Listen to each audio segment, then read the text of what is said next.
Iran அப்படிங்கிறது இஸ்ரேலை விட 74% நிலப்பரப்பில் பெருசு. கண்டிப்பாக. அவ்வளோ பெரிய கண்ட்ரியை எதிர்த்து நீங்கள் எப்படி போர் பண்ணுவீங்க? அந்த செட்டப்பை உடச்சி நீங்கள் ஈரானை தாக்குறதுங்கிறது நீங்கள் இன்னும் எத்தனை நூற்றாண்டுகள் கழித்து செஞ்சால் கூட ஈவன் அமெரிக்காவில் கூட அது முடியாது.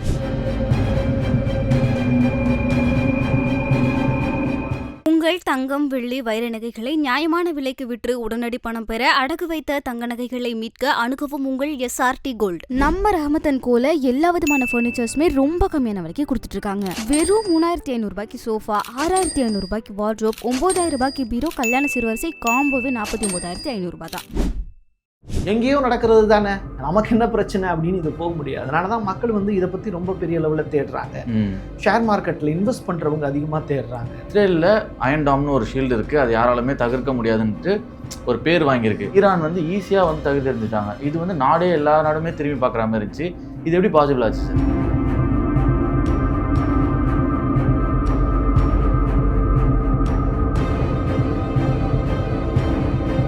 இதனால் நான் நேரடி போரில் நான் ஈடுபடலை அப்படின்னு ட்ரம்ப் சொன்னாலுமே ட்ரம்ப்பை கேட்காம நெதன்யாகு ஒரு சின்ன வாக் கூட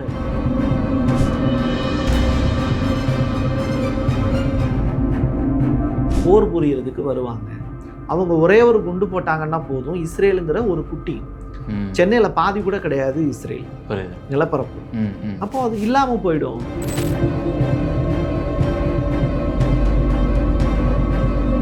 அதே மாதிரி தான் உலகின் பல்வேறு நாடுகளுக்கு எண்ணெய் வேணும் அப்படின்னா ஈரான் வேணும். ஓகே. ஒரு பொருளாதார தடை அமெரிக்கா விதித்த போது கூட எந்த நாடுகள்கிட்டையும் பெரிய அளவில் எண்ணெய் விற்காத ஈரானு எந்த நாடு பொருளாதார தடை விதிச்சோ அந்த நாட்டுக்கே எண்ணெயை சப்ளை பண்ணிச்சு சத்தமே இல்லாமல். அதுதான் ஈரான். ரிஃப்ளெக்ட் நேயர் வணக்கம். இன்றைக்கி நம்ம கூட பத்திரிகையாளர் பிரசாத் அவர்கள் தான் நம்ம கூட இணைந்திருக்காங்க. வணக்கம் சார். வணக்கம். எப்படி சார் இருக்கீங்க? நல்லா இருக்கேன். நீங்கள் நல்லா இருக்கீங்க? நல்லா இருக்கேன் சார். முன்னே இந்தியா பாகிஸ்தான் வார் போயிட்டு இருந்துச்சு. இப்போ பார்த்தீங்கன்னா ஈரான் இஸ்ரேல் இடையே போர் போயிட்டு இருக்கு. நிறைய பேர் இது கண்டுக்க மாட்டாங்க. இந்தியா பாகிஸ்தான் நடக்கும்போது பார்த்தீங்கன்னா அவ்வளோ தீவிரமாக கவனிச்சாங்க. இது எங்கேயோ நடக்குது அப்படின்னு நினச்சிட்டு இருக்காங்க. ஆனால் இந்த வார்னால நம்மளோட வாழ்வாதாரம் எந்த அளவுக்கு பாதிக்கப்படும் அதெல்லாம்ன்ற ஒரு தெளிவு இல்லாமல் மக்கள் இருக்காங்க. சில நாட்கள் முன்னாடி பார்த்தீங்கன்னா இஸ்ரேல் ஆப்ரேஷன் ரைசிங் லைன் சொல்லிட்டு ஈரான் மேலே தாக்கியிருக்காங்க. அதுக்கு பதில் பார்த்தீங்கன்னா ஈரானும் ட்ரூ ப்ராமிஸ் 3ன்னு சொல்லிட்டு ஒரு ஆப்ரேஷன் எடுத்து தாக்குதல் பண்ணியிருக்காங்க. இந்தமாரி மாற்றி தாக்கிட்டே இருக்காங்க. இதில் யார் வெற்றி போடுவான்னு நினைக்கிறீங்க சார்? இதில் ஃபஸ்ட்டு யார் ஜெயிப்பா அப்படிங்கிறத விட இதனால் நம்ம நாட்டில் இருக்கக்கூடிய இந்தியர்களுக்கு என்ன பிரச்சனை வரும், குறிப்பாக தமிழ்நாட்டில் இருக்கிறவங்களுக்கு என்ன ப்ராப்ளம், ஃபாரின் டூர் போகிறவங்களுக்கு என்ன ப்ராப்ளம். நம்முடைய மோடி கூட சைப்ரஸ் நாட்டுக்கு இப்போ ட்ராவல் பண்ணியிருக்காரு, G7 நாட்டில் போய் பங்கேற்க போயிருக்காரு. அவருக்கு என்ன ட்ரபிள் அப்படின்னா வான்பரப்பை பயன்படுத்த முடியல. ஏற்கனவே நீங்கள் மென்ஷன் பண்ண மாதிரி இந்தியா பாகிஸ்தான் போகிறனால வான்பரப்புங்கிறது மூடப்பட்டிருக்கு. இப்போ என்ன ஆச்சு அப்படின்னா அந்த சைப்ரஸ் போகிறதுக்கு இப்போ அவர் சுற்றி ட்ராவல் பண்ணுறாரு. ஸோ நாட்டு தலைவர்கள் பயணம் பண்ணுறது அப்படிங்கிறதையே ஒரு ப்ரோக்ராமையே ஒத்தி வச்சுக்கிட்டு இருக்காங்க. அந்த மாதிரியான சுச்சுவேஷன். பட் நம்மளுடைய பிரதமர் மோடி போயிருக்கார். நம்முடைய பாக்கெட்டு இந்த போர் எப்படி காலி பண்ணும் அப்படின்னா, நம்முடைய பர்ஸை எப்படி காலி பண்ணும்னா பெட்ரோலோட ரேட்டு, டீசலோட ரேட்டு, கச்சா எண்ணெயினுடைய ரேட்டு அதிகமாகிடும். அந்த இடத்துல தான் இங்கே பிரச்சனையாகும். அதுக்கு காரணம் என்னன்னா அங்கே இருக்கக்கூடிய பாரசீக வளைகுடான்னு சொல்லிட்டு அந்த ஒரு ஏரியா இருக்குது. அதில் ஸ்டேட் ஆஃப் ஹார்மஸ்ன்னு சொல்லிட்டு ஒரு இடம் இருக்குது. அதுதான் கிட்டத்தட்ட ஒரு 23 கிலோமீட்டர் அகலம் இருக்கக்கூடியது அந்த இடம். அந்த இடத்த கிராஸ் பண்ணி தான் உங்களுக்கு ஏமன் உள்ளிட்ட ஏரியாக்கள், ஈவன் சவுதி அரேபியா, இது எல்லாத்தையும் கனெக்ட் பண்ணுறது அந்த இடம் தான். ஓகே. அங்கேருந்து தான் உங்களுக்கு கப்பல் போக்குவரத்து போகணும். எப்படி செங்கடலில் ஹவுதிகள் தொடர்ச்சியாக அந்த இடத்த ஆக்குப்பை பண்ணி வச்சு இஸ்ரேலுக்கு நெருக்கடி கொடுக்குறாங்களோ, அமெரிக்காவுக்கு நெருக்கடி கொடுக்குறாங்களோ, அதே மாதிரியான சுச்சுவேஷன் இந்த ஸ்டேட் ஆஃப் ஹார்மஸை ஈரான் கண்ட்ரோல் பண்ணுறாங்க. ஓகே. இப்போ இஸ்ரேலுக்கும் ஈரானுக்கும் இடையில இந்த வார் வந்ததுனால கப்பல்கள் போக்குவரத்து அப்படிங்கிறது முடக்கப்படும். எண்ணெய் கப்பல்கள் ஒரு இடத்துலேருந்து இன்னொரு இடத்துக்கு போக முடியாது. அப்படி போகாமல் இருக்கும்போது என்ன ஆகும்னா வித்தின் 20 டேஸில் ஒபக் ப்ளஸ் டீம்னு சொல்லிட்டு தனியாக வச்சுருக்காங்க. எண்ணெய் பரிமாற்றம், எண்ணெய் எவ்வளோ உற்பத்தி பண்ணணும், எவ்வளோ எண்ணெய், அதோட ரேட் எவ்வளோ இருக்கணும், ஒரு பீப்பாயினுடைய ரேட் எவ்வளோ இருக்கணும் அப்படிங்கிறத அவங்க தான் முடிவு பண்ணுவாங்க. அப்போ ரேட் இன்க்ரீஸ் ஆயிரும். அது நம்மளுடைய பாக்கெட்டையும் பாதிக்கும். எங்கேயோ நடக்கிறது தானே, நமக்கு என்ன பிரச்சனை அப்படின்னு இது போக முடியாது. அதனால தான் மக்கள் இதை பற்றி ரொம்ப பெரிய லெவலில் தேடுறாங்க. ஷேர் மார்க்கெட்டில் இன்வெஸ்ட் பண்ணுறவங்க அதிகமாக தேடுறாங்க. எப்படி எலான் மஸ்க்குக்கும் ட்ரம்ப்புக்கு இடையில ப்ராப்ளம் வரும்போது பங்குச்சந்தை தொடர்ச்சியாக வீழ்ச்சி அடைஞ்சிச்சோ, இப்போ அதானியினுடைய பங்குகள் டோட்டலாக 70% அவர் தான் வந்து பண்ணியிருக்காரு இல்லையா? ஏன்னா அங்கே இருக்கக்கூடிய ஹைஃபா போர்ட்னு சொல்லிட்டு ஒன்று இருக்குது. அங்கே இருக்கக்கூடிய துறைமுகத்தில் நம்முடைய இந்தியர்களுடைய பணக்காரர்களுடைய பங்கு இருக்குது. ஓகே, அதுவும் வீழ்ச்சி அடையும். அப்போ அது இந்தியர்களுடைய பாக்கெட்டை மறைமுகமாக காலி செய்யும். நம்ம பெட்ரோல் தான் பாதிக்கப்படுதுன்னு நினைப்போம். ஆனால் பெட்ரோல் மூலியமாக தான் நிறையா ஏற்றுமதி, இப்போ லாரி, தக்காளி, வெங்காயம் எல்லாமே அடிப்படும்ல. ஆமாம். Okay sir. இப்போ வந்து பார்த்தீங்கன்னா இந்தியா பாகிஸ்தான் வந்து பார்டரில் வந்து வார் நடக்குது. எந்த பிரச்சனையும் இல்லை. இங்கே இந்தியா இருக்குது, இங்கே பாகிஸ்தான் இருக்குது. ஓகே. ஆனால் இங்கே வந்து இஸ்ரேலுக்கும் ஈரானுக்கும் நடுவில் வந்து பார்த்தீங்கன்னா 2000 கிலோமீட்டர் கிட்ட டிஸ்டன்ஸ் இருக்குது. நடுவில் வந்து பார்த்தீங்கன்னா ஏகப்பட்ட நாடுகள்லாம் இருக்குது. அது ஏதாவது பாதிப்படையுமா சார் இதனால்? ஈரானில் இருந்து ஒரு மிசைலை வந்து இஸ்ரேலை நோக்கி ஏவுறாங்க அப்படின்னா அது டைரெக்டாக வந்து சர்ஃபேஸ் டு சர்ஃபேஸில் போகாது. அது வந்து வான்வெளியில் தான் ட்ராவல் பண்ணும். ஒரு ஏவுகணை இங்கேருந்து ஏவி அது இஸ்ரேலை அடையணும், இல்லை இஸ்ரேலேருந்து ஈரானுக்கு வரணும்னா குறைந்தபட்சம் 2 மணி நேரம் ஆகும். அப்போது ஈரானில் இருந்து இஸ்ரேலுக்கு போகிறதுக்கு இடையில ஜோர்டான் அப்படின்னு ஒரு கண்ட்ரி இருக்குது. ஓகே. அந்த கண்ட்ரியை ட்ராவல் பண்ணி தான் நீங்கள் மிசைலே போகும். லெபனானு கிராஸ் பண்ணியும் போகிறதுக்கான ரூட் இருக்குது. ஓகே. சிரியாவை கிராஸ் பண்ணி போகிறதுக்கான ரூட் இருக்குது. இஸ்ரேலுக்கு பெரிய லெவலில் கை கொடுக்கறது இந்த சைப்ரஸ் அப்படிங்கிற கண்ட்ரி. அவங்க அந்த இடத்துலேருந்து ஒரு மிசைலை லான்ச் பண்ணுறாங்க அப்படின்னா அது அவங்களுக்கு பெரிய அளவில் எரிபொருளை சிக்கனம் பண்ணி கொடுக்கறது, இலக்குகளை சரியாக அடைகிறதுக்கு யூஸ் ஆகும். ஸோ இந்த மாதிரி வந்து அந்த செட்டப் அப்படிங்கிறது இருக்குது. ஸோ தொடர்ச்சியாக ஜோர்டானை பொறுத்தளவில் அவங்க இஸ்லாமிக் நாடாக இருந்தால் கூட அவங்கள பொறுத்தளவு அந்த மன்னர் பேர் வந்து அப்துல்லா. ஓகே. அவர் வந்து தொடர்ச்சியாக என்ன பண்ணுறாருன்னா அமெரிக்காவுக்கு சாதகமாக அவர் மாறிட்டார். அதனால அவருடைய வான்வெளி பரப்பை வந்து ஈரான் பயன்படுத்தும் போது அதை அட்டாக் பண்ணுறாங்க ஜோர்டானை சேர்ந்த இராணுவம். புரியுது. இந்த இடத்துல ஈரானுக்கு சிக்கல் இருக்குது. பட் இஸ்லாமிக் ரெவல்யூஷன் அப்படிங்கிறது 1979 வந்ததற்கு பிறகு இப்போ வந்து பார்த்திங்கன்னா சவுதி அரேபியா முதற்கொண்டு இந்த ஷியா சன்னி பிரிவு முஸ்லீம்கள் அப்படின்னு பிரிஞ்சு கிடந்தா கூட சவுதி அரேபியா இப்போ என்ன பண்ணுறாங்கன்னா ஈரானோட டைப் பண்ணுறாங்க. ஓகே. இஸ்ரேல் ஈரானை அட்டாக் பண்ணது தப்பு. சர்வதேச அரசியல் சட்டம் ஒன்று இருக்குது, சர்வதேச விதிகள் இருக்குது. அதில் ஐநாவினுடைய பாதுகாப்பு சட்டம் 51 படி அவங்க அட்டாக் பண்ணியிருக்க கூடாது. நீங்கள் விசாரணை நடத்தலாம். ஒருத்தனை வந்து குற்றவாளி அப்படிங்கிறத முதல்ல நீங்கள் நிரூபிக்கணும்ல. அப்போ அவங்க அணு ஆயுத சோதனை பண்ணுறாங்க அப்படிங்கிறதுக்கான எவிடன்ஸ், சேட்டலைட் இமேஜஸ் இருக்குது அப்படின்னு சொல்லப்பட்டா கூட இஸ்ரேல் தன்னுடைய பாதுகாப்புக்காக தான் நாங்கள் இந்த அட்டாக்கை நடத்தியிருக்கோம். ஈரான் ஒன்றுமே செய்யலை. ஈரான் எந்த விதமான அட்டாக்கும் நடத்தலை. ஃபர்ஸ்ட் அட்டாக் பண்ணது இஸ்ரேல் தான். அப்போ சர்வதேச குற்றவாளி யாரு? நெதன்யாகு அப்படின்னு சொல்கிறாங்க. இப்போ நெதன்யாகுவை அந்த ஊரில் இருக்கக்கூடிய மக்களே துரத்தி அடிச்சுக்கிட்டு இருக்காங்க. தொடர்ச்சியாக பணைய கைதிகளை ஹமாஸ்ட இருந்து விடுதலை செய்ய முடியல. ஒரு சின்ன குரூப்புக்கிட்டையே அவங்க தோத்துக்கிட்டு இருக்காங்க. அப்படிப்பட்டவங்க ஈரான் அப்படிங்கிறது இஸ்ரேலை விட 74% நிலப்பரப்பில் பெருசு. கண்டிப்பாக. அவ்வளோ பெரிய கண்ட்ரியை எதிர்த்து நீங்கள் எப்படி போர் பண்ணுவீங்க? ஈரானுடைய பாதுகாப்பு அம்சங்கிறது இயற்கை வளம் தான். நீங்கள் அங்கே பள்ளத்தாக்கு இருக்குது, பாலைவனம் இருக்குது, மலைகள் இருக்குது. அங்கே இருக்கக்கூடிய அந்த செட்டப்பை உடச்சி நீங்கள் ஈரானை தாக்குறதுங்கிறது நீங்கள் இன்னும் எத்தனை நூற்றாண்டுகள் கழித்து செஞ்சால் கூட ஈவன் அமெரிக்காவில் கூட அது முடியாது. அமெரிக்கா உதவுனாலும் முடியாது. அமெரிக்கா உதவுனா கூட அவங்களால அதை செஞ்சிட முடியாது. ஈரானுடைய கட்டமைப்பு அந்த மாதிரி. இந்த வாரில் முக்கியமாக பார்க்கும்போது என்னென்னா இஸ்ரேலில் அயன் டாம்னு ஒரு ஷீல்டு இருக்குது, அது யாராலுமே தவிர்க்க முடியாதுன்ட்டு ஒரு பேர் வாங்கியிருக்கு. ஈரான் வந்து ஈஸியாக வந்து தவிர்த்தெறிஞ்சிட்டாங்க. இது வந்து நாடே எல்லா நாடுமே திரும்பி பார்க்குற மாதிரி இருந்துச்சு. இது எப்படி பாசிபிள் ஆச்சு சார்? அயன் டோம் அப்படிங்கிறத உடைக்கவே முடியாதுன்னு சொல்லிக்கிட்டு இருந்தாங்க. பட் அது செயல்லேருந்து போயிடுச்சு. இப்போ அமெரிக்கா கிட்ட கெஞ்சிக்கிட்டு இருக்காங்க. இது ஏன் செயல்லேருந்து போச்சு அப்படிங்கிறத இஸ்ரேல் ஓப்பனாக சொல்ல மாட்டாங்க. இன்றைக்கி ட்விட்டர் அப்படிங்கிற அந்த ஒரு சமூக வலைத்தளம் இல்லை அப்படின்னா நமக்கெல்லாம் அங்கேருந்து கிடைக்கக்கூடிய விஷுவல்ஸ் வந்து கிடைக்கவே கிடைக்காது. ஈவன் நம்மளுடைய சேட்டலைட் சேனல் கூட அதை காமிக்க மாட்டாங்க. நிறையா ரெஸ்ட்ரிக்ஷன்ஸ் இருக்குது. ஸோ அதன் மூலியமாக தான் இஸ்ரேல் எப்படி அடி வாங்குது அப்படிங்கிறத நமக்கு தெரிய வருது. ஏன்னா இது வரைக்கும் டெல் அவீவுக்குள்ளே அவ்வளோ பெரிய அட்டாக் நடந்ததில்லை. டெல் அவீவில் இருக்கக்கூடிய முக்கியமான ரிசர்ச் சென்டர் மேலெல்லாம் அட்டாக் நடத்தியிருக்காங்க. ரெண்டாவது அவங்க எந்த இடத்துல அணு ஆயுத சேமிப்பு கிடங்குகள் வச்சிருக்காங்களோ அந்த இடத்த அட்டாக் பண்ணியிருக்காங்க. அந்த அதிகாரிகளுமே உயிரிழந்திருக்காங்க. ஆமாம், இஸ்ரேலை சேர்ந்த அதிகாரிகள் உயிரிழந்ததா இன்ன வரைக்கும் ரிப்போர்ட் கொடுக்கல. பட் இஸ்ரேலில் இருக்கக்கூடிய மக்கள் வந்து இறந்து போயிருக்காங்க. ரேஷியோங்கிறது ரொம்ப கம்மி. ஒரு 10 பேர் தான் இறந்து போயிருக்கிறதா இஸ்ரேல் சொல்கிறாங்க. இந்த கீழே விழுந்தாலும் மீசையில் மண் ஒட்டாத கதைன்னு கேட்டு கேள்விப்பட்டிருக்கீங்களா? அந்த மாதிரி கதை தான் இஸ்ரேலுடைய கதை. தொடர்ச்சியாக அடி வாங்குறாங்க. அவங்களுடைய அயன் டோம் செயலிழந்துருச்சு. அமெரிக்கா எங்களுக்கு உதவணும்னு நெதன்யாகு நேற்று ஃபாக்ஸ் நியூஸ் சேனல்ல பேட்டி கொடுத்துருக்காரு. தொடர்ச்சியாக எங்களுக்கு B2 பாம்பு கொடுங்க, நம்ம ஊர்ல எல்லாம் மாடி கட்டுவோம், அவங்க அப்படி கிடையாது, நிலத்துக்கு அடியில தான் வந்து வீடுகளே கட்டுவாங்க. ஏன்னா அதுதான் அவங்களுக்கு சேஃப் அண்ட் செக்யூர்டு. ஸோ அப்படிப்பட்ட இடங்களை நேரடியாக போய் அட்டாக் பண்ணுறதுக்கு எங்களுக்கு B2 பாம்பு கொடுங்க. அது இருக்கிறதுலே ரொம்ப காஸ்ட்லியானது, அமெரிக்காவினுடைய ஹை ரேஞ்ச் இருக்குது, அதை வந்து கேட்குறாங்க. ஸோ அதுவும் இப்போ அமெரிக்கா கொடுத்துருக்காங்க. 21 வார் பிளேனும் வந்து அனுப்பிச்சி வச்சுருக்காங்க. இந்த விஷயத்தில் வந்து ட்ரம்ப் வந்து மறைமுகமாக ஹெல்ப் பண்ணிட்டு இருக்காரு. ஆனால் மீடியாவில் மக்கள் இடையே என்ன சொல்கிறாருன்னா, போரை வந்து நிறுத்தணும், நான் இந்தியா பாகிஸ்தான் வாரே நான் தான் ஸ்டாப் பண்ணேன், அந்தமாரி இவங்களும் ஸ்டாப் பண்ணணும் சொல்லிட்டு. ஆனால் இந்த பக்கம் மறைமுகமாக 21 போர் விமானம்லாம் அனுப்பிட்டு இருக்காரு. இந்த மறைமுகமாக ஹெல்ப் பண்ணுறதுக்கு என்ன சார் காரணம்? ட்ரம்ப்பினுடைய மருமகன் வந்து யூதர். ட்ரம்ப்பை பொறுத்தளவில் அமெரிக்காவை இயங்குறதே யாருனால அப்படின்னு அவங்க ஒரு மைண்ட் செட்டுக்குள்ளே கொண்டு போயிருக்காங்கன்னா, முழுக்க யூதர்களால் தான் அமெரிக்காவை இயக்கப்படுது அப்படிங்கிறது தான் மைண்ட் செட். நீங்கள் அமெரிக்காவையும் இஸ்ரேலையும் பிரிச்சுலாம் பார்க்க முடியாது. நீங்கள் பொண்ணு கொடுத்து பொண்ணு எடுத்தவங்க அப்படிங்கிற ஆங்கிளில் பார்க்கலாம், இல்லை அண்ணன் தம்பி பங்காளிங்க அப்படிங்கிற அடிப்படையில் பார்க்கலாம். அந்த இனம் அப்படிங்கிறது, யூத இனம் அப்படிங்கிறது முழுக்க அமெரிக்காவை நம்பியே இருக்குது. அமெரிக்காவும் இஸ்ரேலை நம்பி இருக்குது. இதான் அங்கே இருக்கக்கூடிய சுச்சுவேஷன்.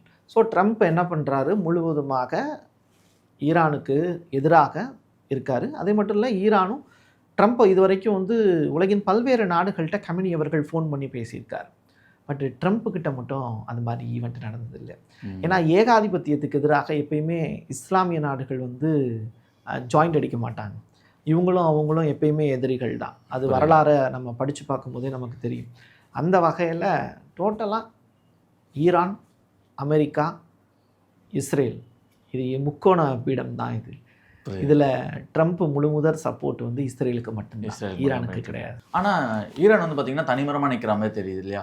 ரஷ்யா கூட வந்து பார்த்திங்கன்னா கடந்த ஜனவரி 17ஆம் தேதி 2025 அப்போ ஒரு ஒப்பந்தம் போட்டிருந்தாங்க. 2 பேரும் உங்களுக்கு ஏதாவது பிரச்சனைனா நீங்கள் வந்து உதவணும், எங்களுக்கு ஏதாவது பிரச்சனை நீங்கள் வந்து உதவணும்னு சொன்னாங்க.